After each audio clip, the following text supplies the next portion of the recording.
Assalamualaikum warahmatullahi wabarakatuh. Kami dari TRPL kelas 1B membuat video kewarganegaraan. Perkenalkan, sebelumnya nama saya Muhammad Excel Alfarisi, NPM saya 24783064. Dengan saya Rizky Arta Safitri dengan NPM 24783064. Dengan saya Muhammad Zaki Junadil Zulfikar, NPM 24783050. Saya Rafif Rahman Yusuf dengan NPM 24783061. Dan saya Yudhistira Valul Helmi dengan NPM 24783068. Dan terakhir saya Bagas Atela Jafir Hutagalung dengan NPM 24783040. And we are. Selamat menyaksikan. Dadah. Ciao. Oh iya, kalian tahu nggak sih deadline tugas PT itu kapan di LMS? Nggak tahu, belum ngecek, coba cek dulu. Coba sekarang ngecek lah. Assalamualaikum. Waalaikumsalam. Kalian udah dari tadi? Udah. Duduk. Oh iya, tadi pas di jalan ke sini gua nemu satu topik diskusi yang kayaknya seru deh kalau kita bahas. Kita bakal bahas relevansi antara hukum dan hak asasi manusia.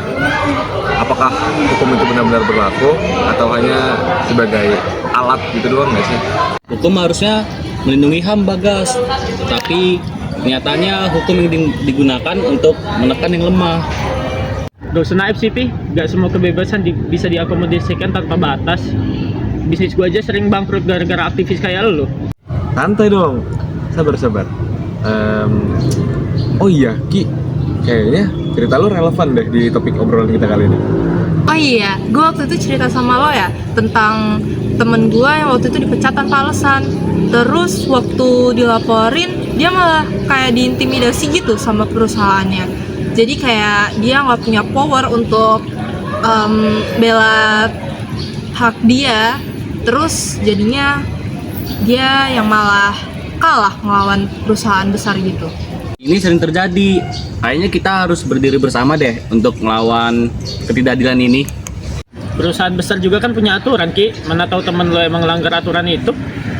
Tapi emangnya itu untuk alasan melanggar HAM? Kita kan harus tahu kebenarannya gimana. Gue juga sering dihadapin sama dilema di mana gue harus memilih salah satu antara menegakkan aturan, menjalankan aturan, atau mendengarkan hati nurani gue. Tapi sebagai seorang mahasiswa, sebagai orang yang berlatar belakang pendidikan, gue tuh harus tetap bisa menjalankan aturan yang jelas, adil, serta netral. Bukannya hukum seharusnya berpihak pada rakyat, Gas? Tapi kenapa banyak kasus seperti kasus temennya Rizky belum terselesaikan? Hukum ibarat adalah pedang yang bermata dua. Ibarat pedang itu ada yang bisa melindungi, ada juga bisa yang melukai. Tergantung siapa yang memegangnya di antara hukum itu sendiri. Kesimpulannya, hukum dan HAM itu saling berkesinambungan. Kita itu butuh hukum untuk menegakkan HAM.